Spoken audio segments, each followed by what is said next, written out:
Hello, and I appreciate you coming back to my channel, CryptoQ Media. At the moment, we're holding at 43.5 cents. It was another successful day for XRP. Having said that, the pricing has remained relatively unchanged. A 150 million XRP sale is prompted by Ripple's impending settlement with the SEC. There are other individuals who also send 400 million XRP. For whatever reason, Ripple may have shifted these tokens, but once again, rumor has it that they did so in preparation for the settlement. Maybe they're planning to buy something else. What the heck, I'm keeping my fingers crossed that the settlement will come through at the last minute. According to many people, it is expected to take place this month. Just wait and see what happens. Now is the moment when I will fill you in on all of the details.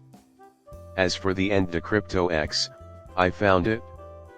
Consider the scenario where a man is willing to reveal their plot to deliberately derail a new financial system right at the conclusion.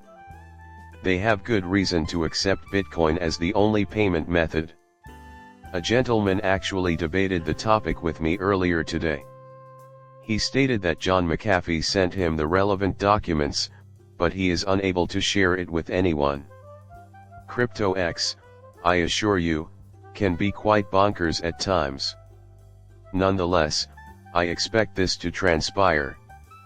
I really recommend that you follow them on X, as they are crypto philosophers and I thoroughly love his work. At this very moment, the market for Bitcoin and XRP is about to undergo a black swan event.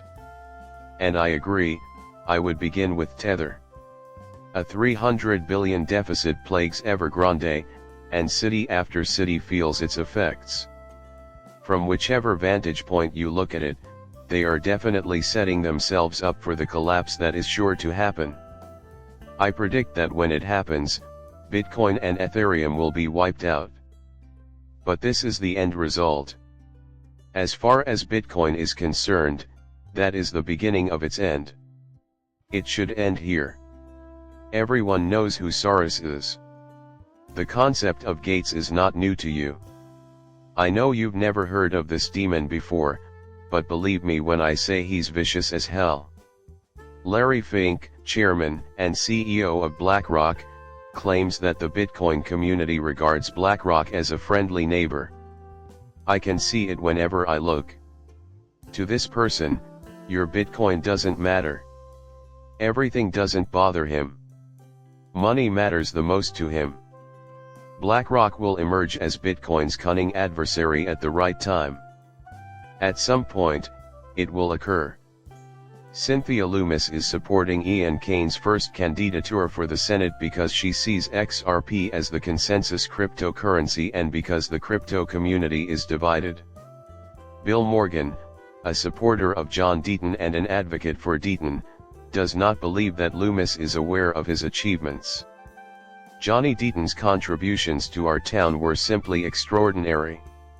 He galvanized this town in its fight against the SEC. He kept us apprised of developments at all times. I love Johnny Dean, but I don't know what you're about romantically.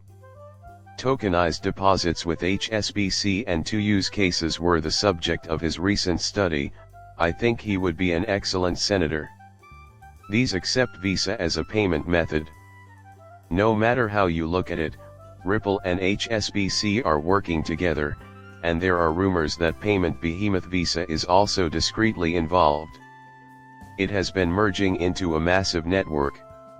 For some time now, this has persisted.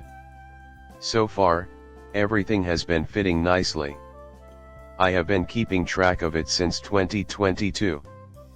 But we'll talk about tokenized deposits too, later on. As a result, commercial institutions can simplify settlement operations and develop new applications by using tokenized deposits. Tokenized deposits from several banks must become interoperable for these advantages to materialize. Next, we need to know, what will become of these tokenized deposits, but what if their use becomes really necessary from whatever vantage point you choose, The process of transferring them from one place to another involves XRP, ledger, and perhaps even more XRP. Prompt adoption is imminent. We are also on the cusp of massive adoption, much like the internet was. David is right, I've been looking at this for a long time and have seen a pattern, therefore I concur with him. While bringing up blockchain and cryptocurrencies, I've overheard various financial institutions talking about tokenization. As I indicated earlier, BlackRock isn't invested in Bitcoin for the cryptocurrency itself, but rather for its utility. This is evident from their current actions. They have come in preparation for the new monetary system that is about to be introduced. Their plans after boarding the normies using Bitcoin are to either turn them into utilities or stay locked into Bitcoin indefinitely. One major retailer will undoubtedly push the boundaries of BET today in 2024, as prices fall dramatically. It smells like smoke, therefore I was wondering where store it came from. Nevertheless, they have stuck to this position for a while. When it occurs, you can count on me to be there. Why? Reason being, other stores will quickly follow suit if you gain the backing of one major retailer. Simply put, if they don't, they will inevitably fall behind. The collapse of the Bank of China is only one example of how a widespread crisis has affected China's financial sector. 40 banks collapsed in 1 week, all swallowed up by larger financial institutions. This is already taking place in China, it will inevitably come to pass in the United States as well. As part of the Great Reset, banks are merging into fewer institutions, making it easier to transfer some of their data to a central bank data center (CBDC) in case of another financial disaster.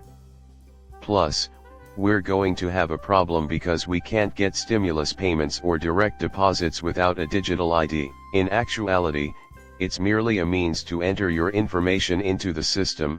They'll claim it's to avoid fraud and frauds. The answer, a central bank data center (CBDC), will appear at the same time as the crisis. Furthermore, the stimulus will likely manifest as a digital dollar or a government-issued stable currency. They are indistinguishable, and the new system is almost finished. From what I can tell, the launch date is anywhere between 12 and 24 months out. I would hold onto these ISO cryptocurrencies before storing worthless money. People are getting involved in this all across the world. Therefore, this will soon be a need for every country.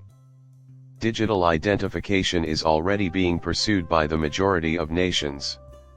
And it will go on forever like this. One day, they hope that all citizens will use a digital ID. A digital ID will be necessary even after everyone has a digital wallet, which will be necessary in the distant future. This appears to be the direction things are heading in. Each and every one of us cares about this. No matter what country you're from. Our unity is unwavering. My goal in continually encouraging you to invest in different cryptocurrencies is for you to amass a substantial fortune prior to this event, before a CBDC becomes live. If you're new to my channel and have just subscribed, I appreciate it. Later, I will see you.